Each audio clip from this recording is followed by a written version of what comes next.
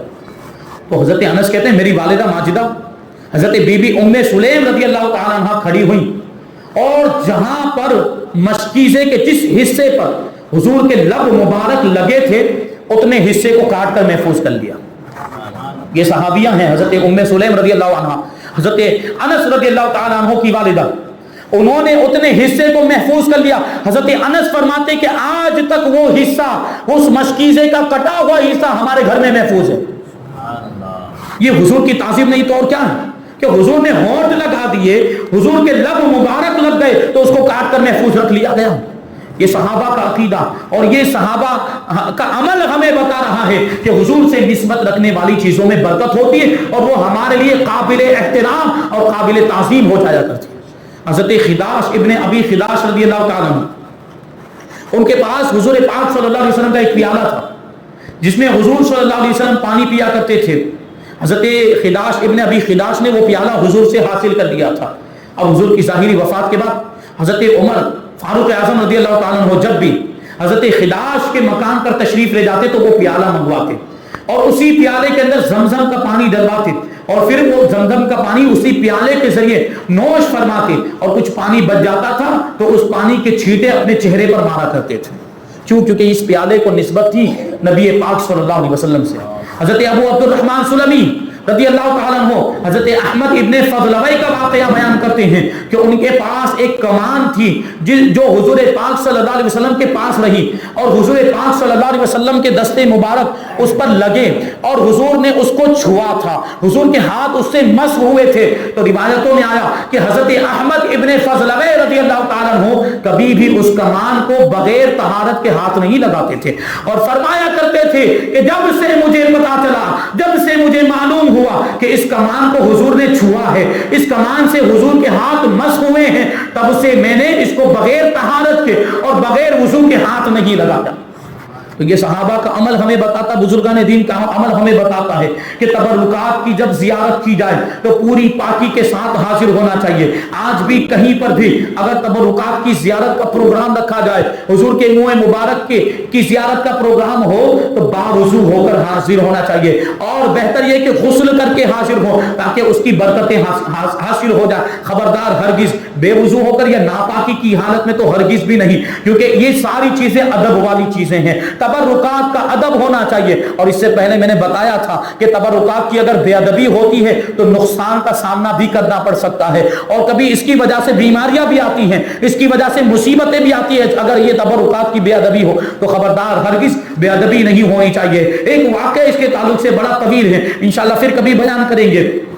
کہ ناپاکی کی حالت میں اگر کوئی تبرکات کی زیارت کرنے کے لیے آتا ہے تو کیا ہوتا ہے, انشاءاللہ اس کو پھر ہم شامل کریں گے. حضرت انس ابن مالک رضی اللہ تعالیٰ عنہ کی روایت کو شامل کرتے ہیں, فرماتے ہیں کہ اللہ کے رسول صلی اللہ علیہ وسلم جب فجر کی نماز سے فارغ ہوتے تھے تو مدینہ منورہ کے بچے برتن لے کر, پیالے لے کر حضور کی بارگاہ میں حاضر, اس میں پانی ہوتا. اللہ کے رسول صلی اللہ علیہ وسلم اس پانی میں اپنا دست مبارک ڈال دیتے تھے اور پھر وہ بچے وہ پیالے لے کر اپنے گھروں میں لوٹ جاتے. کیوں؟ یہ مدینہ منورہ کی بیویاں, مدینہ منورہ کی خواتین اور مدینہ منورہ کی صحابیہ یہ اپنے بچوں کو بھیجا کرتی تھی. اور بچے تو ظاہر سی بات بچے ہوتے ہیں, لیکن یہ کوئی معمولی بچے نہیں, یہ مدینہ منورہ کے بچے تھے اور ان کی تربیت صحابہ نے کی تھی اور ان کی تربیت صحابیات نے کی تھی. ظاہر سی بات صحابہ کرام تو حضور کی بارگاہ میں اکثر و بیشتر حاضر ہوا کرتے, ان کو بہت سے مواقع میسر آتے تھے حضور کی بارگاہ سے فیض حاصل کرنے کے. وہ حضور کی بارگاہ سے فیض حاصل, حضور کا وضو کا پانی بھی حاصل ہو جاتا,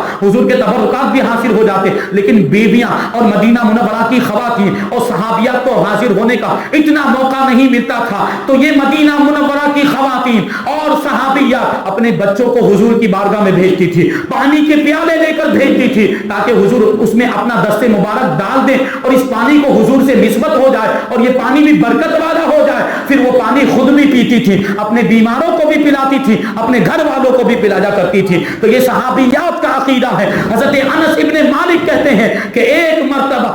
کبھی کبھی تو ایسا ہوتا ہوتا کہ ٹھنڈی کا موسم ہوتا, اور ٹھنڈی کے موسم میں دیکھیں تو ایک تو ٹھنڈک ہوتی اور دوسرا یہ کہ پانی بھی ٹھنڈا ہو جاتا, لیکن اس ٹھنڈی کے موسم میں بھی بچے جب وہ پانی کے بھرے ہوئے پیالے لے کر آتے تو اللہ کے رسول منع نہیں فرماتے تھے کہ ٹھنڈی کا موسم پانی ٹھنڈا ہے ہم ہاتھ نہیں ڈالیں گے, نہیں بلکہ ان کے جذبات کا احترام کرتے ہوئے اللہ کے رسول صلی اللہ علیہ وسلم ٹھنڈی کے موسم میں بھی اپنا دست مبارک وہ بچے جو پیالے لے کر آتے تھے اس میں ڈال دیا کرتے تھے. تو یہ دیکھیں صحابہ کا عقیدہ ہمارا وہی عقیدہ ہے جو صحابہ کا عقیدہ ہے, اہل سنت و جماعت کا وہی عقیدہ ہے جو بزرگان دین کا عقیدہ ہے. تو یہ ساری باتیں آپ دیکھتے ہوئے چلے, قرآن سے بھی ثابت ہے, اس سے پہلے والے بیان میں آپ نے سنا, اور حدیثوں سے بھی ثابت ہے, اور بہت ساری روایتیں ہیں کہ کتنی روایتوں کو بیان کیا جائے. حضرت انس ابن مالک رضی اللہ تعالیٰ عنہ ہی سے روایت ہے, مسند امام احمد ابن حنبل کے اندر یہ روایت موجود ہے. حضرت انس ابن مالک کہتے ہیں کہ سلام رسول اللہ صلی اللہ علیہ وسلم اظفارہ وقسم بین الناس, کہ ایک مرتبہ اللہ کے رسول صلی اللہ علیہ وسلم نے اپنے ناخن ترشوائے اور صحابہ کرام کے درمیان تقسیم فرما دی.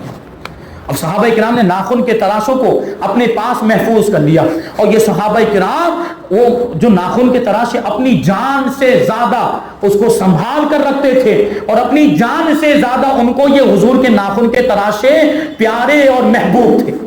کیوں؟ اسی لیے تو بعض صحابہ کرام کی روایتوں میں ابھی آگے بتاؤں گا, بعض صحابہ کرام جیسے حضرت عمر ابن عبدالعزیز, یہ صحابی تو نہیں ہے لیکن بزرگ ہیں اور تاریخ اسلام کی عظیم شخصیت, ان کا ایک واقعہ اس سے پہلے بیان کر چکا ہوں کہ ان کے پاس تبرکات تھے, حضور کی چارپائی تھی, حضور کا تکیہ تھا, حضور کی چکی مبارک, حضور کا ترکش تھا, اور یہ حضرت عمر ابن عبدالعزیز ان کا کیسے اہتمام کرتے تھے اور اس کے لیے کیسے الگ سے کمرہ بنایا ہوا تھا, اور سادات اور اشراف جب ان کے پاس حاضر ہوتے تھے تو ان کو زیارت کروایا کرتے اور خود بھی زیارت کیا کرتے تھے. اور حضور پاک صلی اللہ علیہ وسلم کے تکیہ مبارک کے اندر جو حضور کے سر کی چکنائی تھی, اس کا ایک واقعہ میں نے بیان کیا تھا کہ ایک مریض لایا گیا جو لا علاج تھا, اور وہ حضور پاک صلی اللہ علیہ وسلم کے تکیہ مبارک سے اس چکنائی کو نکال کر پانی میں ڈال کر اس پانی کی بوندیں جب اس بیمار کی ناک میں ٹپکائی گئی تو اس کو شفا ہو گئی تھی. یہی حضرت عمر ابن عبدالعزیز, ان کے پاس حضور کے ناخن کے تراشے بھی تھے اور حضور کے منہ مبارک بھی تھے. جب آپ کا انتقال ہونے لگا تو آپ نے وصیت فرمائی کہ یہ حضور کے ناخن کے تراشے اور حضور کے منہ مبارک میرے کفن میں رکھ دیے جائیں. یہ بزرگان دین کا طریقہ, وہ اس کو برکت والا سمجھتے تھے, اسی لیے تو انہوں نے یہ وصیت کی ہے. بہرحال حضرت انس ابن مالک رضی اللہ تعالیٰ عنہ نے کیا فرمایا کہ حضور پاک صلی اللہ علیہ وسلم نے ناخنوں کو تراشا, ناخن کاٹے, تو یہ ناخن کا جو کٹا ہوا حصہ ہوتا ہے یہ جو ہے صحابہ کرام نے اپنے پاس محفوظ کر لیا, اور صحابہ کرام زبان حال سے گویا کہ وہ کہہ رہے تھے جو ہمارے امام نے کہا کہ دل اپنا بھی شیدائی ہے اس ناخن پاکا, دل اپنا بھی شیدائی ہے اس ناخن پاکا, اتنا بھی تو مہے نو پہ نہ اے چرخے کوہن پھول, یہ پھولنا وہ اترانے والا پھولنا, یعنی اے چرخے کوہن یعنی اے پرانے آسمان, تو نئے چاند پر مت اترا, تو نئے چاند پر مت پھول, ہمارے پاس حضور کے ناخن کے تراشے ہیں اور حضور کے ناخن کے جو کٹے ہوئے حصے ہیں اس کے مقابلے میں یہ جو نیا چاند ہے وہ بھی ہماری نگاہ میں کوئی حیثیت نہیں رکھتا. یہ صحابہ کرام اپنی زبان حال سے کہہ رہے ہیں, اور اعلیٰ حضرت رضی اللہ تعالیٰ عنہ نے شعر کی شکل میں اس کی ترجمانی کی ہے کہ دل اپنا بھی شیدائی ہے اس ناخن پاکا. یہ ہاتھ کے ناخن تو اور زیادہ خوبصورت ہوتے ہیں, لیکن حضور کے پاؤں کے ناخن کی خوبصورتی, ناخن پا یعنی پاؤں کے ناخن, کہ دل اپنا بھی شیدائی ہے اس ناخن پاکا, اتنا بھی تو مہے نو پہ نہ اے چرخے کوہن پھول, یعنی اے چرخے کوہن اے پرانے آسمان, کیونکہ آسمان کو بنے ہوئے ہزاروں سال ہو گئے, لاکھوں سال ہو گئے, اور حضور پاک صلی اللہ علیہ وسلم کے مبارک ناخن ابھی ابھی ظاہر ہوئے ہیں, جس میں ظاہری سے ابھی ابھی نمودار ہوئے اور ان کو ابھی ابھی کاٹا گیا ہے, لیکن اس کی شان یہ ہے اور اس کی کیفیت یہ ہے کہ وہ اتنا زیادہ محبوب ہے, وہ ناخن کا تراشا ہمیں اتنا زیادہ پیارا ہے کہ پھر آسمان کا نیا چاند بھی اس کے مقابلے میں کوئی اوقات نہیں رکھتا. یہ صحابہ کرام, اور پھر یہ بھی غور کریں کہ جب نیا چاند ہوتا ہے وہ بالکل باریک ہوتا ہے, اور آپ ناخن کے تراشے کو دیکھیں تو وہ بھی نئے چاند کی طرح لگتا ہے. تو اعلیٰ حضرت رضی اللہ تعالیٰ عنہ اس میں دیکھیں استعارہ بھی ہے, اور فرماتے ہیں کہ وہ چاند, اے آسمان تیرے اندر چاند, اور چاند کی مثالیں دی جاتی ہوگی خوبصورتی کے معاملے میں, لوگ اپنے محبوب کے چہرے کو چاند سے تشبیہ دیا کرتے ہیں, لیکن ہمارے نبی کے چہرے کی بات تو دور ہے, یہ تیرا جو چاند ہے اے آسمان سن لے, یہ چاند ہمارے نبی کے ناخن کے تراشے کا بھی مقابلہ نہیں کر سکتا. یہ ہمارے آقا کی شان ہے۔ تو صحابہ کرام ایسا ادب و احترام کرتے تھے۔ اور بھی بہت ساری باتیں ہیں اور بھی بہت سارے واقعات انشاءاللہ تبارک و تعالیٰ پھر کبھی موقع ملا تو بیان کیے جائیں گے۔ اللہ تبارک و تعالیٰ کی بارگاہ میں دعا ہے کہ جو کچھ بھی بیان ہوا اس پر ہم سب کو عمل کرنے کی توفیق عطا فرمائے۔ حضور پاک صلی اللہ علیہ وسلم کے تبرکات کی تعظیم، ان کا ادب و احترام کرنے اور ان سے برکتیں حاصل کرنے کی توفیق عطا فرمائے۔ بزرگان دین کے تبرکات سے برکتیں حاصل کرنے کی توفیق عطا فرمائے۔ مذہب اہل سنت و جماعت مسلک اعلی حضرت پر ہم سب کو قائم و دائم رکھے اور اسی پر ہم سب کا خاتمہ فرمائے۔ وما علینا الا البلاغ۔ السلام علیکم۔